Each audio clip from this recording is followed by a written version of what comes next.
right, everybody. Welcome back to Movie Talks Chill. We are your hosts. I am Tony Serrato. I am Gavin Bunce. I am Patrick Wall. And what do you want to talk about, Patrick? Well, we haven't discussed what the overall topic is, but I did want to spend a few minutes talking about a movie that I watched yesterday called Cooties. Yes, and we will all be back to kindergarten now. Yes. Halfway through it, I did give myself the Cootie shot. Okay, good. Circle, good. circle, dot, dot, all the fun stuff. Yeah, don't be bringing that in here. But no, this movie came out in 2014. It stars somehow Elijah Wood, Rainn Wilson, Allison Pill, Jack McBride, Nassim Pedrad. She was on SNL for a long time. Apologies if I really screwed up your last name, but I'm, my American tongue. That's why I let him read the name off. Yep. George Garcia, who famously played Hurley on Lost, and a bunch of other people. This movie was effectively a zombie movie, but the twist was that only children who didn't go through puberty were the only ones to actually get infected. So this place takes place at like an elementary school during summer school. Like, how bad do you fuck up in elementary school to have to go to summer school? But Elijah Wood plays a substitute teacher. He's an aspiring novelist. Rainn Wilson is the gym coach. Allison Pill is... He would be the gym coach. Yeah. There's an entire scene where all the kids are starting to turn into zombies, and he's trying to play basketball, but he keeps missing. And he's like, God damn it! Get your head in the game.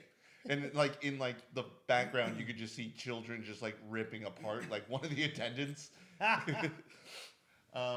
But yeah, it's a zombie movie, and it's like, what if only children could turn into zombies, and the adults, while they did get sick, and there's it actually made my stomach turn scene. It's disgusting, but you just basically get the flu-like symptoms, the way they described it, but fluids are coming out of everything. There's a biology teacher, I guess. They don't explicitly state it, but I'm hoping his character has an MD, because he's like, I was testing his fluids, I was checking his temperature. And they're like, well, how did you do that? He's like, well, with my hands. I'm clearly wearing gloves. And he holds up his hands, and everyone's like, you are not wearing gloves. And it was disgusting. Yep. It honestly made my stomach turn. It was gross.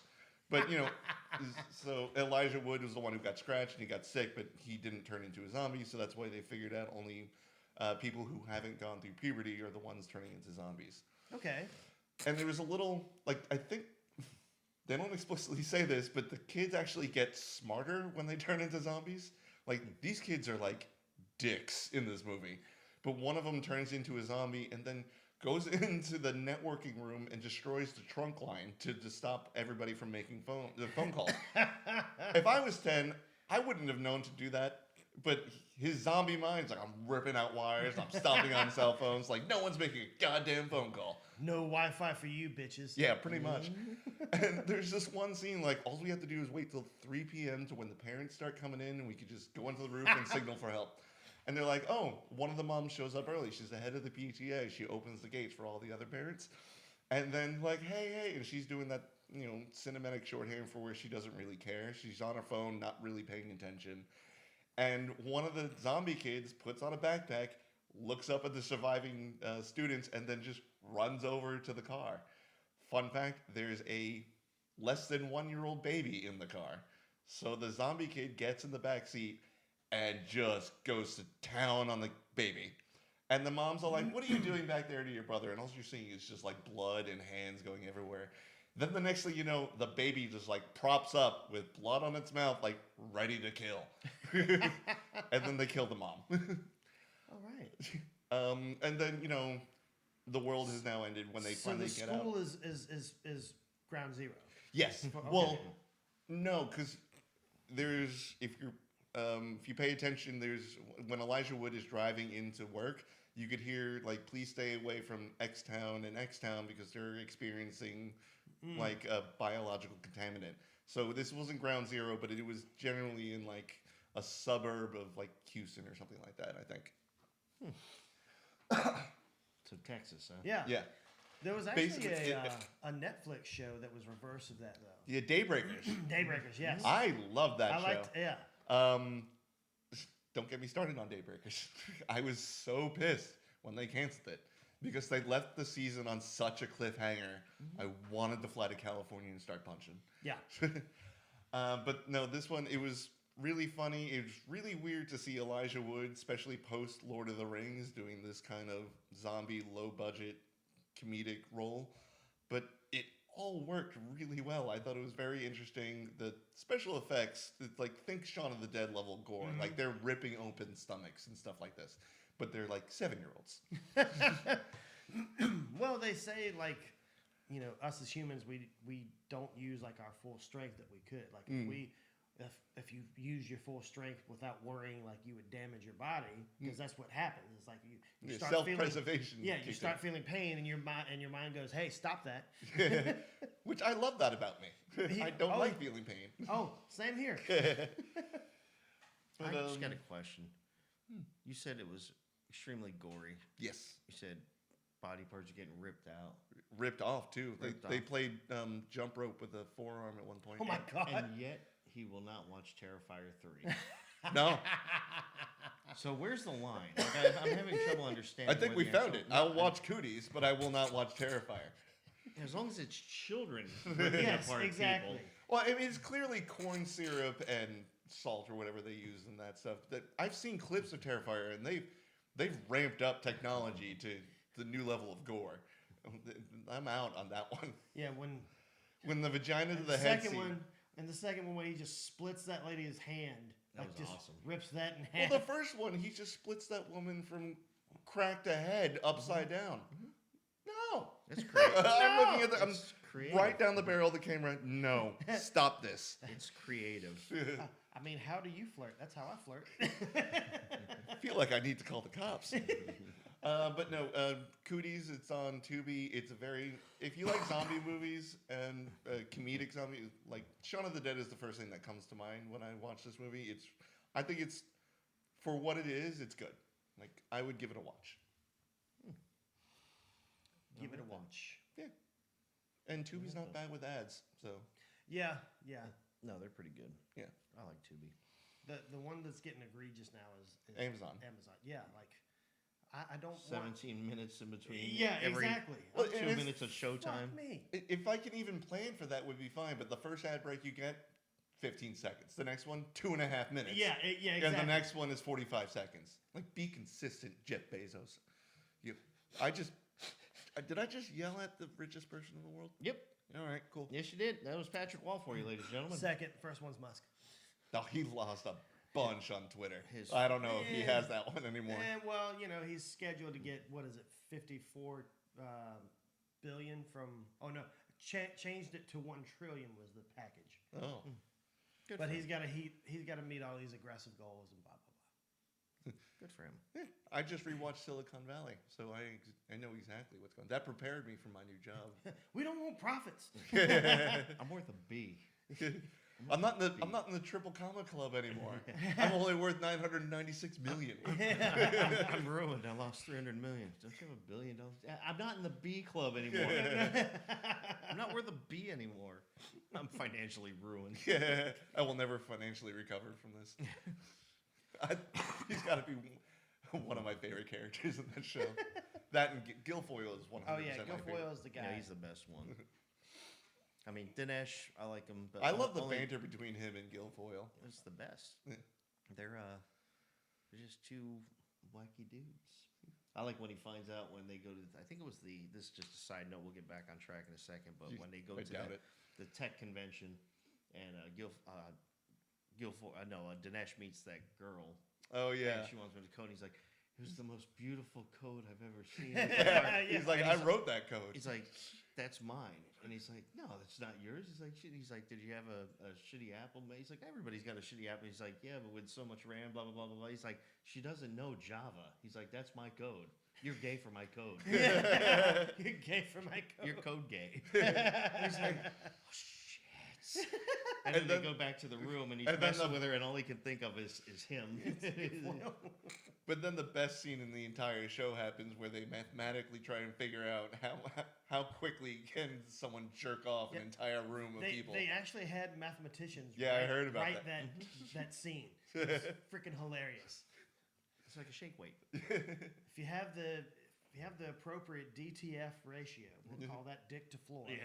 So it's not height; it's actually dick to floor. Mark that down as DTF. They all stand up and They start getting like writing out like an elaborate algebraic equation. And then the very end, hey guys, do you think girth would have anything to do with it? You're like, Shit, Shit, yeah. yeah. I think it might. that show is amazing. Mean jerk time. Mean jerk time. I thought everyone in that show was great, but I thought the weakest was the main protagonist. Like I love Guilfoyle, Richard? I love Jeanette. Yeah. Even Jared had like some incredibly funny ass scenes. Jared was the best when he would get angry or psycho. Yeah. Well, I love it in like season 2 or 3. You start getting hints of his like backstory. He's like, it's the only way to survive on the streets. Like, what? What do you mean by that? No one asked any questions. She just like puts on a smile and walks away. TJ Mueller was really good in that show until he was forced to quit because he did some horrible shit. The only one I really hated was the Asian kid. Not because he's Asian, just to be clear about that. It has nothing to do with Asian. His stand-up is actually really funny. Jin Yang. Jin Yang, but Jimmy, what's his last name? Yeah. But he was also in Space Force on Netflix. He was one of the. He's been in a few things. He's just hilarious. His stand-up. His character in there, like I couldn't stand him. But the only one funny one was that because he'd always mess with TJ Mueller. TJ Miller's character. What was his name? What was his character? What was TJ Miller's character? Bachman, Eric Bachman. Yeah. And he called him up on the phone, and he's like just peeking around the corner. He's like, "Hey Bachman, this is your mother. You not my baby." Damn it, Jin Yang! No, my favorite was one like why Jin Yang's asking him. It's like, well, why doesn't Jared just evict him? He's like, well, the courts are slow and there's a backlog and he really can't do anything. So he could just stay there. And he's like, yeah, under the law, until Jared evicts him, he can stay there. And he's like, well, I know, move out. And he's like, damn it, Jin Yang. I know, move out. So Cooties, huh? Yeah. Good movie. Yeah, I think and there was 5 minutes of Silicon Valley. Yes. Yes. Which is a fantastic show if you have HBO Max. Well, I'll take a minute just to give everybody, a couple updates. Like I told you guys offline, we will be having on in a few weeks. I want to say the 15th is when we're scheduled to interview her. Her name's Jenna. She met her at the Animation Film Festival back in November, and finally got reconnected with her online because with the holidays and everything. Yeah. And so she'll be joining us for an interview. Not sure yet if it's going to be in person or via Zoom. We'll have to figure that one out. She's local to the area. Okay, I was going to ask because I know a few people traveled in for that event. I didn't know. If she was still... no, she's in the area. I think she's like in Safety Harbor. Oh, okay. Like but stone's throw away. Yeah. And then Mr. Nick Roth. From Hanky Panky fame. Reached out to us, and he did a new pilot. That it's an interesting. We'll let him explain it, but basically they did this pilot, and they found this festival. From my understanding of the story, what he wrote, and it turned out to be like a big scam. Oh. And so they went there. So then him and I guess there was multiple people that went there, or I don't know if they actually went or not. Like I said, I'll let him tell the actual story, but the people that they connected with that were also got scammed on this thing or showed up and I guess it wasn't a real thing. They made their own little one, I guess. So I'll let him tell the story on that, but we got to watch the pilot. So it's 30-minute pilot. It looks like a sketch comedy type situation. Okay. So yeah, we'll be checking that out. We'll have Nick on. I don't have the exact time frame for him yet, but he's seemed pretty enthusiastic to want to jump on and talk. Always good to have Nick back on. Yeah. Yeah, he's great. Good times. Good times. Good times. And then let's see what else we got. We're in we're mid-January now. I follow their Facebook page, and he sent out something, or at least the Hanky Panky page sent out something that was in California. I hit interested, but I'm like, yeah, I don't know if we can fly out right now. If you want to invite us and send plane tickets. I think it was Friday. I think it was either 21st or 22nd. Oh, okay. Nice. Yeah, I don't think I'll be able to make sometime. that. Yeah, sometime next week. I was like, I know just the a bit 20th outside. is Tuesday. See what kind of flights Allegiant can get us. Yeah, right. We're gonna go top tier, man. Is Frontier fly out there? Don't fly Frontier or Allegiant. Otherwise, you'll get a phone call at 1 p.m. from your buddy asking you to pick him up at the airport because they canceled his flight the day before. Yeah. What a jerk. I mean, to be fair, I would have done it, but I had to work a 9-hour shift that day. Don't worry. My real friend picked me up. Yeah. Because he has Saturdays off. I work 3 jobs, damn it. I don't have a whole lot of go pick my friends up at the airport time. It's not my fault your father was sick. Works 3 jobs. Makes it sound like he's been doing it forever. Yeah. I have. It's been a whole week. Yeah. I don't want to get into the specifics. Yes. The Pacifics. The Pacific. No, it starts specifically at 12. But yeah, and in a few months, being that we're halfway through January, end of April's right around the corner. Yes. And you know what that means. Mm-hmm. And we'll have talk offline about possible what we're going to do for that one. Because I got some thoughts and ideas I want to run by you. Can't run it by FYI, you. in case anyone's like, what the hell are they talking about? It's the film festival. Sunscreen Film Festival. Da, da, da, da. Hopefully 21st annual. We'll have Doug, Brian, and or Ben on at some point before that. We can definitely have Doug. Yeah. I just know Ben travels a lot more. Yeah, from he my does. understanding of it. Well, I saw on Facebook those two just picked up a massive contract for With For NASA. NASA. Yeah. Houston. Yeah. I want to ask him about that one because Yes. I'd like to be a part of that because I'm the biggest NASA fan anybody's ever seen. Yeah, but apparently they're going to be going to actual Houston to help with. I think it's a museum As exhibit. they're opposed to putting- fake Houston. It's the actual in there. They Well- have they do videos and stuff. So they do video projects of it's all about the history. Like I don't specifically know what they're going to be working on, but basically just doing those type videos where when you walk through the exhibits and you see things going on. And I didn't know if part of it was like also an ad campaign for that too. It might be. Yeah. Yeah. And the only reason why I say actual Houston is because whenever people like on movies and television like Houston come in, they think they're talking to the Kennedy Space Center. No, there's an actual NASA building in Houston that they're talking to. Yeah. I know. Well, a lot of people don't know that. They think they're talking to the ground crew in Kennedy Space Center. Well, they would say Kennedy would have a problem. That's it. They thought it was like a code name or something. No, it's because it was based in Houston. Yeah, I know that. You know that. I get what you're saying. He's talking about the dumb people. The people that actually listen to the show. Yes. I'm not calling you out specifically, but you know who you are. I'm pointing at you. I've been almost. Tony. Not you. Some other guy named Tony.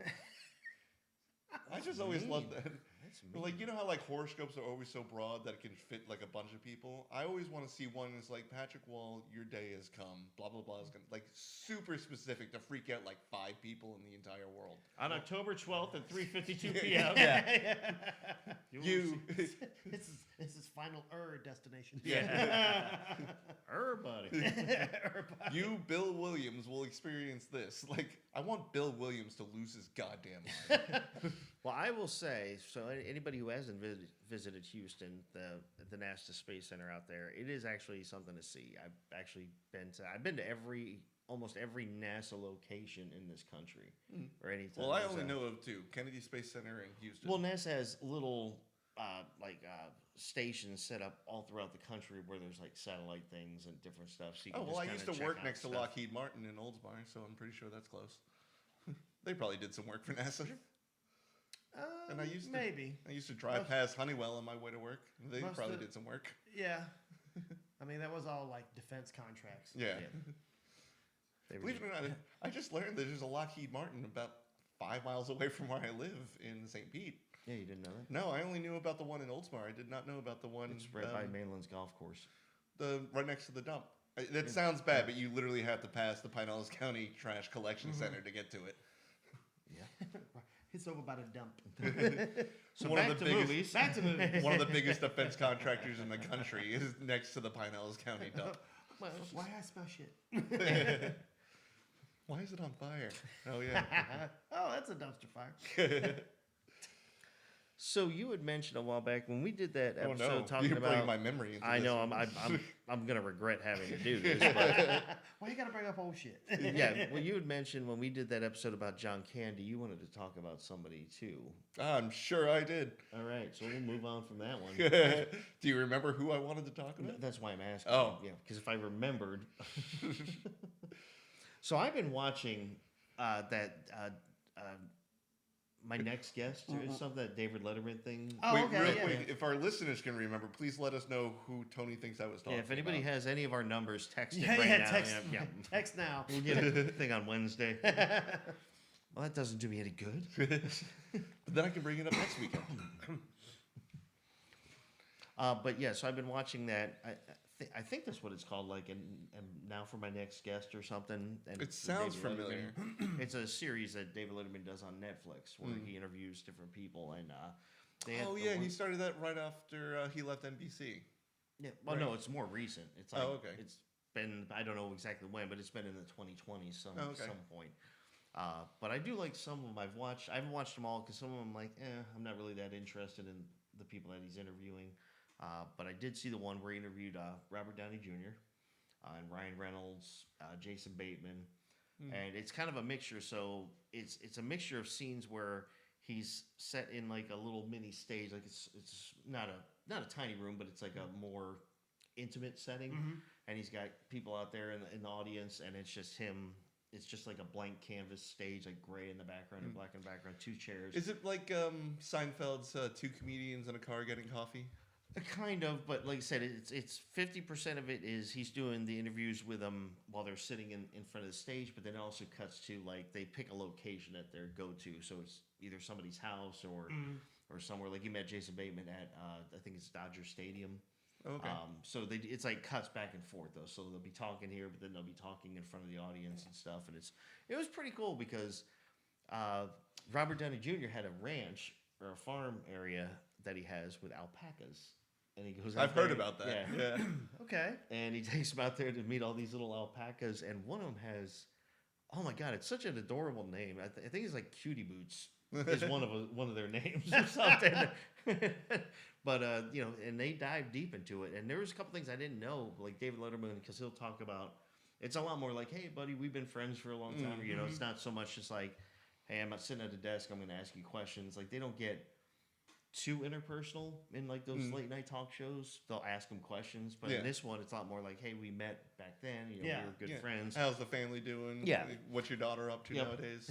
How's your mama? And but he gets into Tell her I it, said hi. and I didn't know this, but I guess David Letterman, which I mean, it's not a shocker because it's Hollywood type stuff or New York stuff, but he was like a major alcoholic. What? David Robert Letterman. Oh.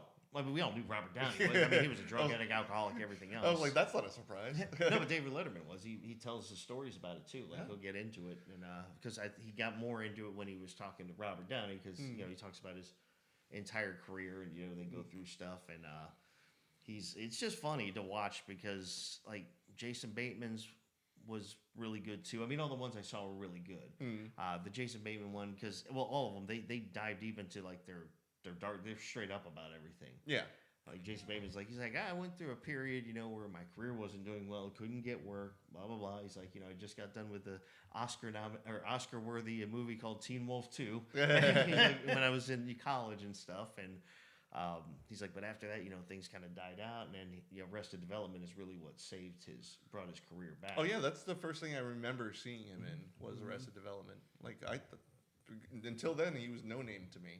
Really? Oh, okay. See, I knew him back when he did. I like, knew Michael the Cera and Hogans. Will Arnett more than I knew Jason Bateman in that show. Well, I knew him because he did a show in the '80s called The Hogans. It was, I think, it was originally called Valerie's Family. Then the mother was Valerie. It was like a sitcom or something, or sitcom dramedy type thing.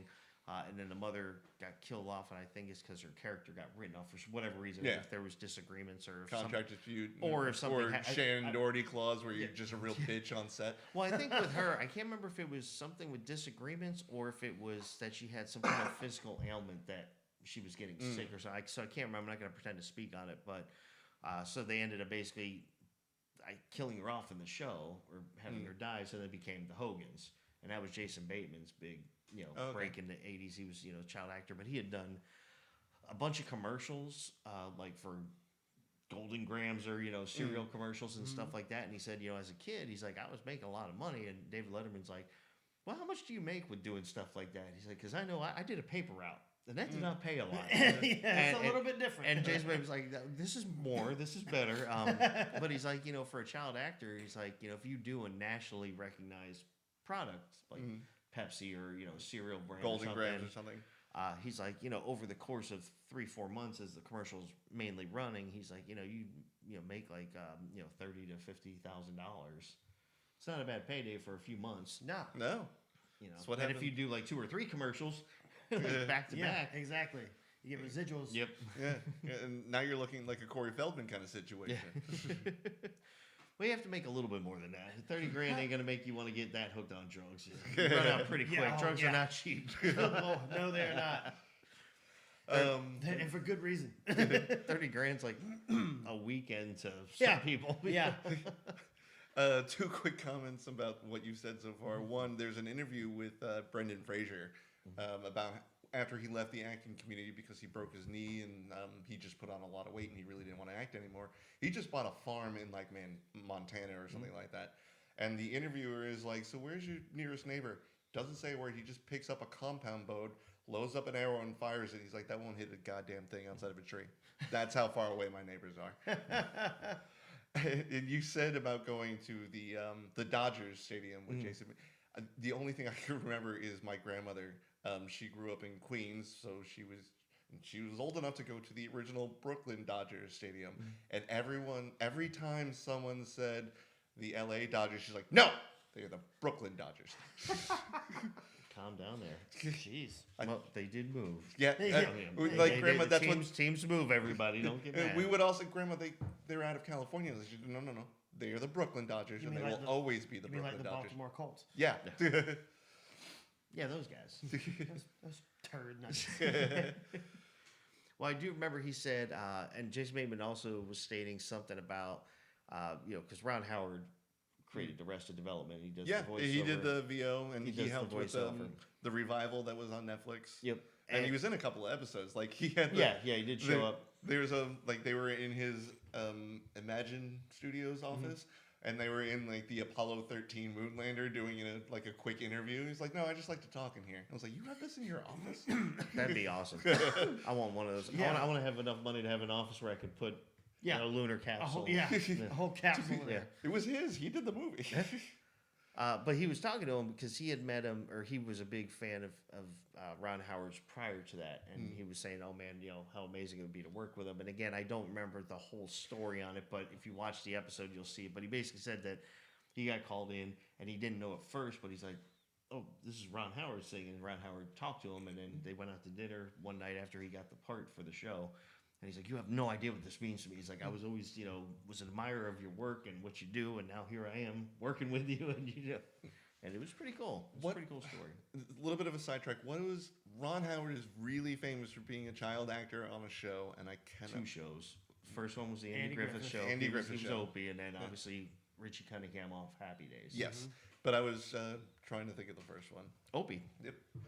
A little Opie. He started out there, and then he went to Finally grew into his ears. Yep. Then he was. Richie Then he Cunningham. outgrew his ears. Like in Happy Days, he was like 6'5" or something like that. He looked like a tall, lanky motherfucker. And then you see him in Happy Days, like, wow, that's you. Yeah, he did. He's done a lot, and then he went, basically just jumped right into, writing, directing, and producing. And he's very good at it. He's made award-winning movies and television shows. He does. He knows what he's doing. It's a triumph of cinema. But he also said, I think there were some interviews he had done over time where, working as a child on a TV show, sometimes it can be hit or miss for kids. Some kids, it can destroy them later because, they get a little bit of fame and they go the wrong way or their parents You mismanage just look them. at any Disney Channel actor. Like Disney is like, oh, we've gotten 65 episodes out of you. Here's your check. Good luck. Don't go into I'd drugs. say Nickelodeon's a little worse. Don't get me Yeah. started. I watched the first episode of that documentary, and I could not do anymore. That first one just destroyed me. That was just heartbreaking. Oh, it's not good, but Ron no, it's not I good. love how you're not even disputing. It's like, oh, it's not great. No, it's not good. No, it's not. But I couldn't even go on to the second episode. That first one just messed me up. But- I was like, I told myself I'll go back. I still like every time I see it, it's like, yeah, I'm not ready yet. But Ron Howard said, like, even as a child actor, like when he was doing the Andy Griffith show, because he was very young then. Obviously, he was in his teens when he did Happy Days, if not a little bit older.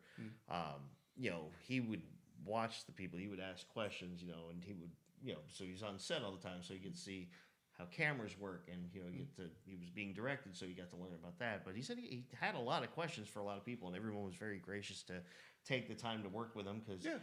especially being maybe not so much the Andy Griffith Show. You know, they're nice to you, you're a kid.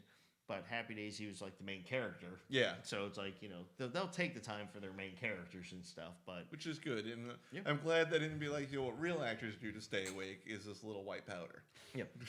Well, he's one of the. They didn't get an 18-year-old hooked on cocaine, which, you know, I appreciate back in NBC's earlier days. Well, nobody really knows Ron Howard's story like in depth because I don't think they've ever they've done interviews, but I don't think he's ever done anything. I'm pretty deep sure dive. there's some skeletons in his closet he does not want. But let he's out. one of the few success stories that made it through all that. Yeah. Yeah. Because he kept working. There was never a time where I don't think there was ever been a time where he wasn't working. Like No, doing I something. mean he's definitely stepped away from the limelight a lot, but for the most No, I mean like, he's been directing. Like as soon as after Happy Days, he's basically just directing. Yeah. Like all the time, directing or writing. Or yeah, he's producing. been like off camera. I think is the term I'm using. Another one is Drew Barrymore.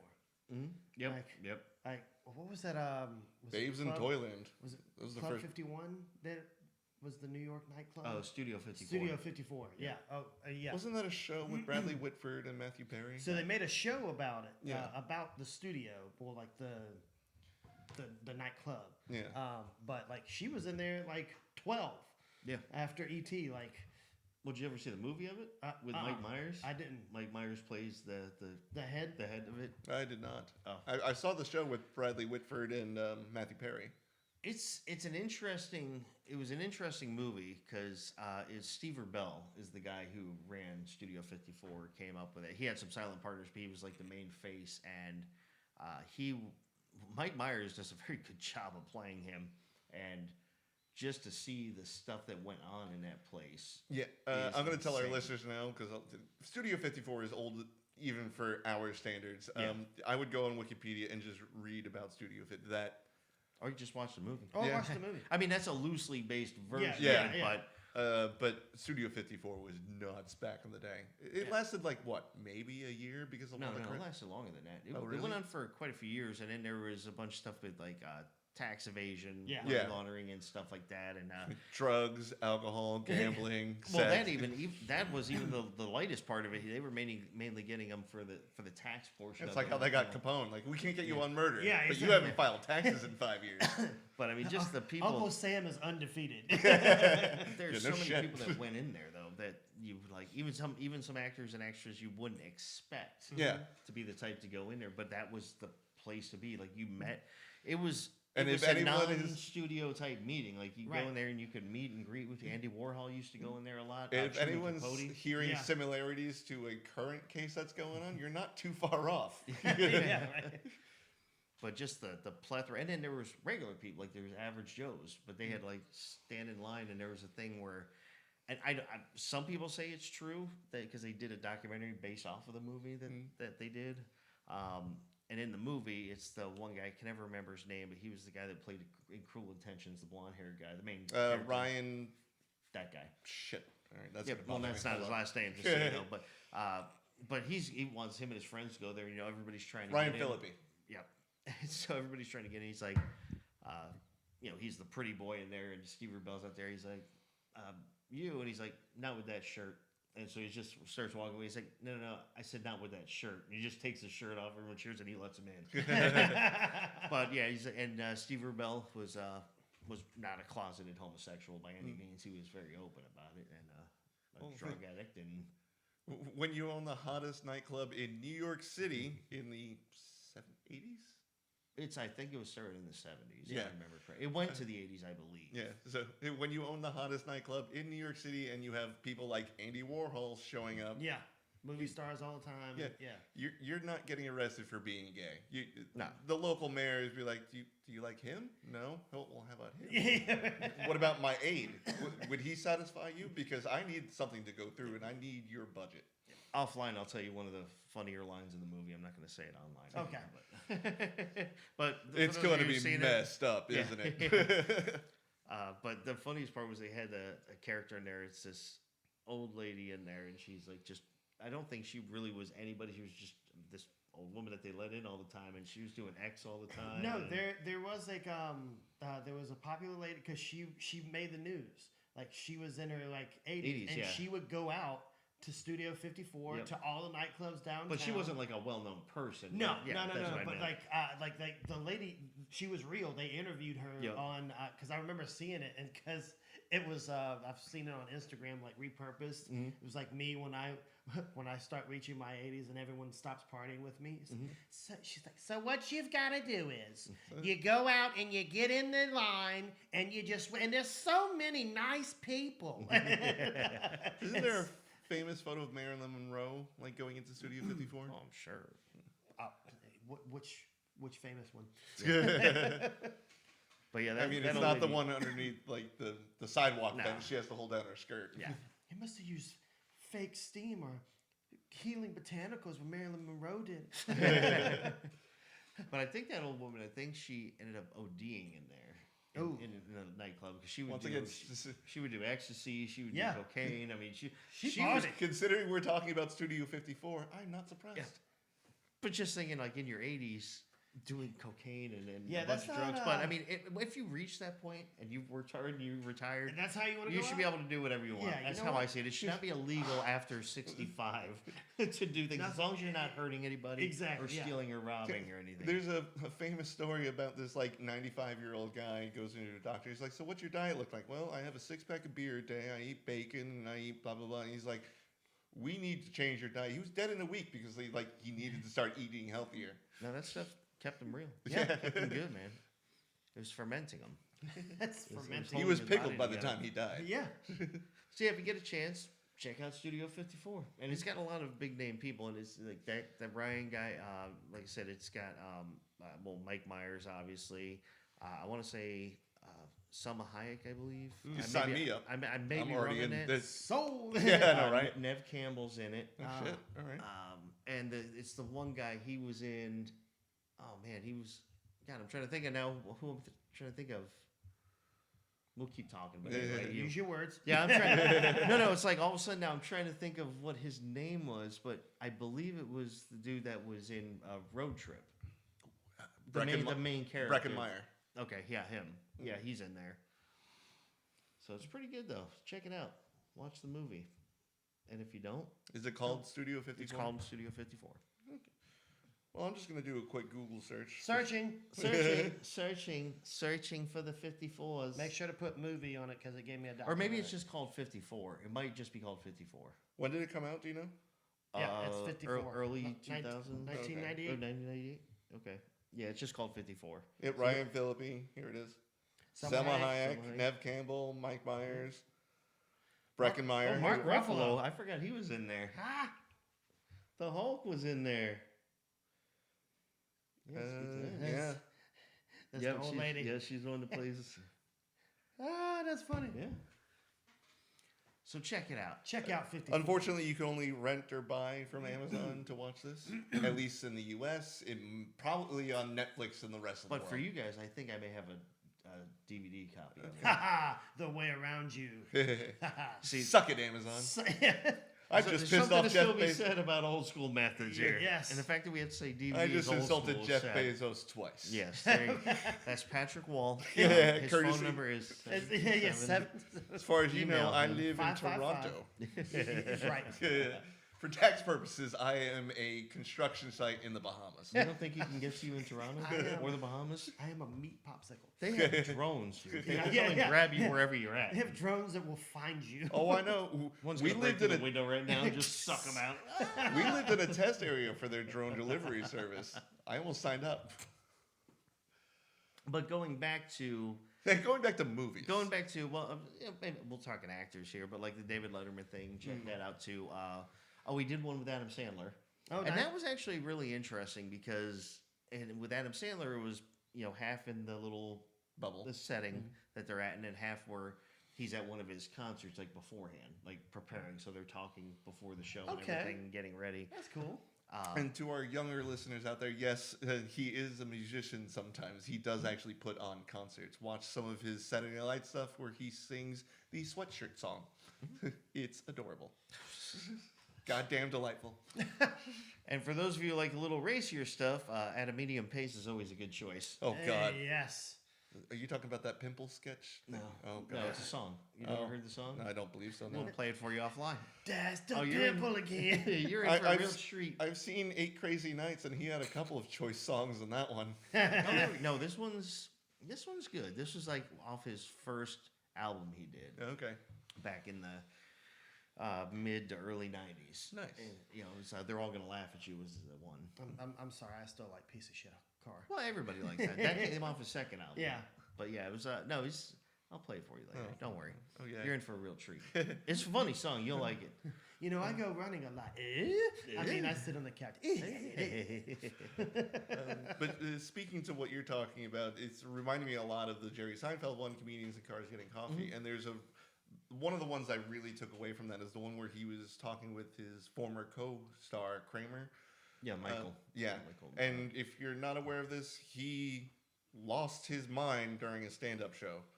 It was horrific. Dropped the N-word. Yeah, he had a bad day. Multiple times. He had a bad day. Yeah, he had a bad 5 minutes. Yeah. And it's what's really strange to me, and I'll get to the point of what. But he was doing this, and he dropped the N word, and then everyone just started booing him, and then he didn't like. It should have snapped in his mind, like, oh, I should not have done that. I should take my time to. He doubled down, and he went hard. He died on that hill. Yeah. But speaking, Literally. yeah, his career was a rotting corpse by the time he walked off stage. I'm pretty sure, there's a famous trope of like when you're doing stand up, they have this little red light. When you see the red light, you're supposed to walk off stage. I think he got flashed that like 50 times before he actually walked off stage. But there's a very powerful scene, at least from my mind, when he's talking with Jerry Seinfeld and they're having coffee, and Jerry Seinfeld's like, "You made that mistake. You're the one choosing to dwell on it. If you want to rebuild, that's great. I can even help, but you need to move past this." And it was really just an impact. Like, he did an awful thing. Like, no one's ever going to not forget that. But Jerry, he was really right. He's like, "You're the one still dwelling on this. The only reason why people still remember it is because you still bring it up." Like, it was really, like, he was an old friend. They did 10 seasons of the show. They worked very close together. And I'm sure even after that incident, Jerry Seinfeld was still a friend of his. Well, he said he was. Yeah. He's like, I get it. He's like, he's like, you had a really bad day, but he's like, we all have our bad moments, and you lost. He's like, but, I was always be there for you. Yeah. And he told him, like, you're the one still dwelling on this. Like, you can come out of this again, but you're the one living in that headspace. And it was really impactful to me watching that scene when they were having coffee. So I think you know what I'm talking about. Yeah. You've seen it? I've seen that episode, yeah. Okay. That's where I got the really bad day thing from, Yeah. because that's what he said to him. He's like, I was having a bad day. I had a bad day. He's like, you had a really bad day.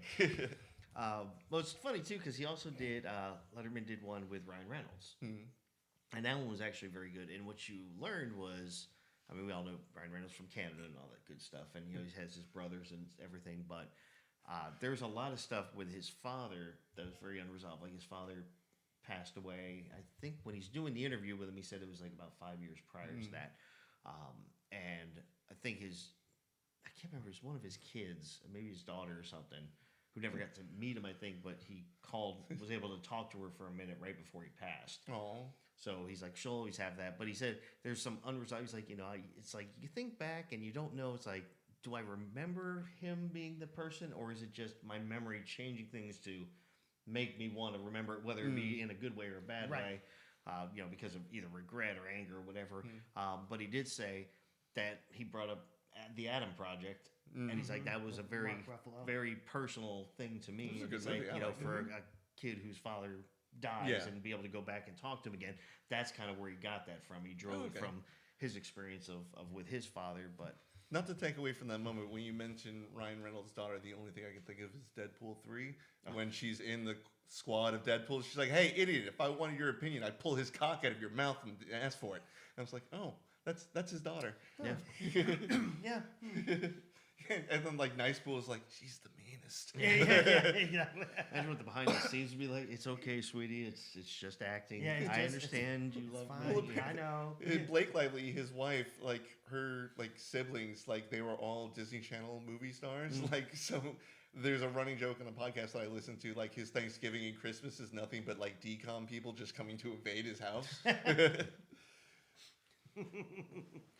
it's good. If you haven't watched it, check that out too, because that's a good little series. And I mean, there's a lot more on there, but like I said, there were some people that was just like, I didn't really have any.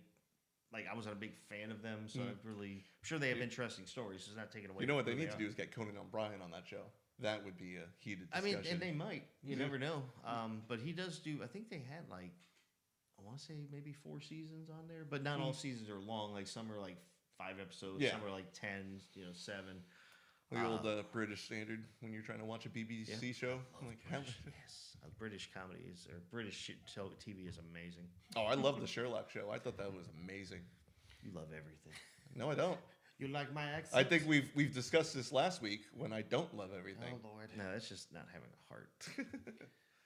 You had a bad day. I'll chalk it up to that. You had a really bad day. You had a really bad If the metric is bad day is that comedian stand up, I had an all right day. Listen to you. That's still one of my favorite lines from The Mummy. It's like when they first get there, like, it's like, what is he in jail for? You know, I asked him this myself. He said he was just looking for a good time. And then later when they pull him away, it's like, where's he going? To be hanged. Apparently, he had a very good time. Oh, I love that movie. God damn it, Brendan Fraser. Why are you so talented? I know, damn you. Would you ever watch The Whale? I did not. I heard it was like super good. It's very good. There were some scenes I had trouble watching. Like there are certain eating scenes of him because it's just so gross to watch. Like he just gorges himself, and it's like it's one of those where they do like close-ups and you see the mouth and all the like the fried chicken and the greases, and I'm like it makes my stomach turn a little bit. I'm kind of the same way.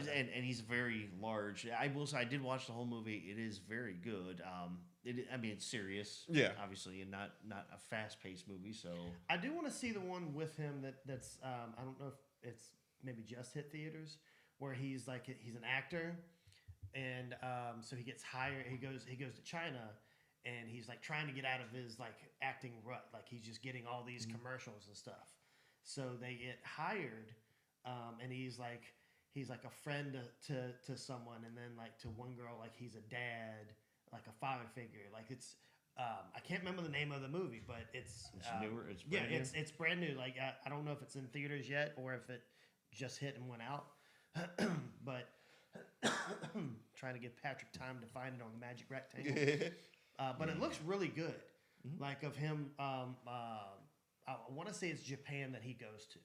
They always go to Japan. And Rental family. Rental family, yes.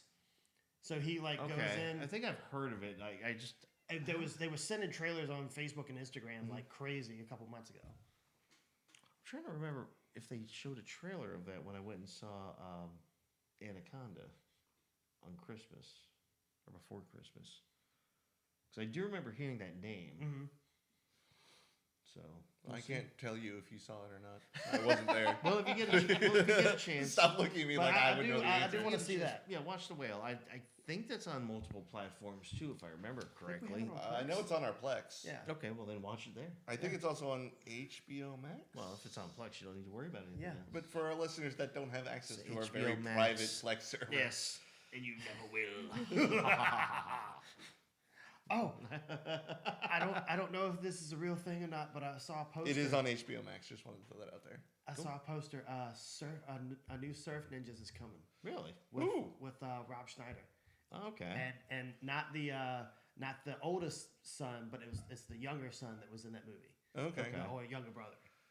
It's too bad that because wasn't Leslie Nielsen in that? Wasn't he the bad guy? Yeah, in he those? was the bad guy. It'd be awesome if Liam Neeson was the new bad guy. Yeah. He's been taking over all of Leslie Nielsen's old movies. Well, All right, imagine guys, if they did. we have a good idea. Imagine if they redid the airplane movie with Liam Neeson.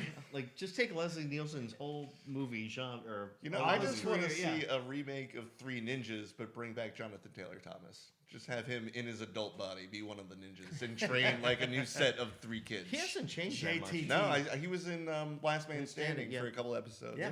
And he looks genuinely like just a tall JTT. Yeah. Give him time. Age give will it catch up with him. Oh, Paul Rudd finally aged. Yeah, right. Shut your whore mouth. You did not. Finally. What did I just watch with Paul Rudd the other day? It was like another interview type thing. Anaconda? No, it wasn't. Well, I saw that. No, it was like an interview type thing, and it wasn't with David Letterman either. Was it the Hot Wings? Hot no, I Ones. that one, but that was actually Ones. pretty good. He did do an episode of that. Yeah. That was pretty funny. that one's got some kick. Yeah, that's Kick to it. That one's got some kick. I love the one where Shaq's on it and he's like, and then he just starts guzzling milk, and I think he throws up. He's like, "Anybody got any milk?" Oh, Yeah, and he does that right after he says he's like. and then he rubs his eyes. Yeah. What did he say? He's like something like St. Louis or something, or wherever the sauce was from. He's like, they don't know how to do wings. They don't know hot wings. And he's and that's when he's like, And then he does one. It's on when he's on Sports Center. He eats one of the ghost chips. Oh. The ghost pepper chips. He's like, it ain't hot. It ain't bad. And then his eyes get big. It's like, oh, there it is. I'm sorry. There's a YouTube channel I follow, and they did just one quick 10-minute episode where they had these jelly beans, but they all had different flavors of spiciness. They ranged from sriracha to Carolina Ghost Reaper flavor.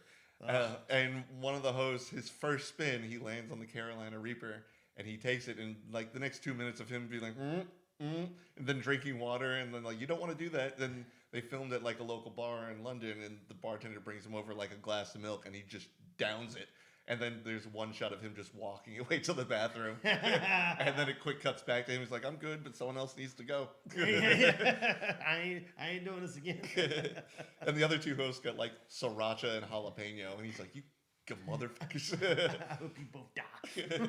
well, Hot Ones they have a lot of good interviews. There's a lot, not just that they're good interviews, but a lot of good reactions to the wings. But one of the best ones was Gordon Ramsay. Oh, I love that one. I thought that was great. Only because the very first thing he does when he eats the first wing, he's commenting on the quality of the chicken. As a chef, he's like, and you got to think, you're like, dude, we're just a show with wings. Right, man. yeah. It's more about the questions and the hot sauce. Yeah. It's like, oh, this chicken's shit. It came from Wing House 2 minutes down the road. Yeah, stupid. Well, he does do sometimes. I would love he'll for do him that. to stand up and quick cut 20 minutes later. He's like, "No, I made wings." These are buffalo wings. Well, that one and the one with both Hugh Jackman and Ryan Reynolds. That one was hilarious because they were promoting Deadpool 3. Yeah. I thought it was fantastic. That one, I was almost crying. I was laughing so hard. And Hugh Jackman was he was affected more by the heat than Ryan Reynolds Yeah. was. I mean, they both were, but Hugh Jackman was you see, it was his eye, all the skin around his eyes was turning just red. What's really fun about that one is Hugh Jackman is obviously Australian. When he does interviews, he has an Australian accent. But the spicier it got, the more pronounced his Australian accent got. He was almost unintelligible by the last one. I like the and this was even before they did Deadpool. 3 or 4 years ago, they did a ad swap. Mm-hmm. Oh, when they were putting the beef to bed between them. Yep. Oh yeah, it's So- Ryan Reynolds makes this very nice commercial for About his his coffee. coffee, yeah. And then Hugh Jackman doesn't get that they were being serious. It's like mate, I thought you were being, you were just kidding about the whole makeup. He's like, because they play Ryan Reynolds first, and then Hughes just cuts to him. His eyes are all big. He's like, wow, mine's not ready. It's like, no, play it, go ahead. And it cuts in. He's just sitting there. Ryan Reynolds is a piece of shit. Don't drink aviation gin. And No, shit. no, but he's like, he has it. He's like, but gin's kind of good though. And then kicks the top off of it and just starts pouring it out on the table. I'll have to try it sometime. I remember that. It cuts back and Ryan Reynolds just has this blank face. It was awesome. We actually just started selling aviation gin at my local liquor store. Not a big gin fan, but I do want to try it. Just to say that I've tried. Just have it with some tonic, you'll be fine. Yeah, I've had a G&T. It's not my thing. Squeeze some lime into it. You'll be all right. Yeah. We do also sell Dan Aykroyd Skull Vodka. That I do want to buy, but it's also stupid expensive. Well, it's Dan Aykroyd. Yeah. Sorry. It better be goddamn good vodka. Support the Aykroyd. I was gonna say you're paying for the glass. Yeah, it is in the shape of a skull. I like that. I think it was from the movie Kingdom of the Crystal Skull. That's the prop they used for the end Probably. of the movie.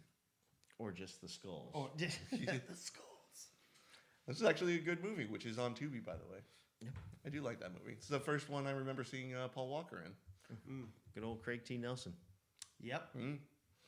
You know, after Poltergeist, he had a little slow run. Yeah. I'll do coach for a while. and Exactly. I'll work with Exactly. Patrick Starfish and then, do whatever I want.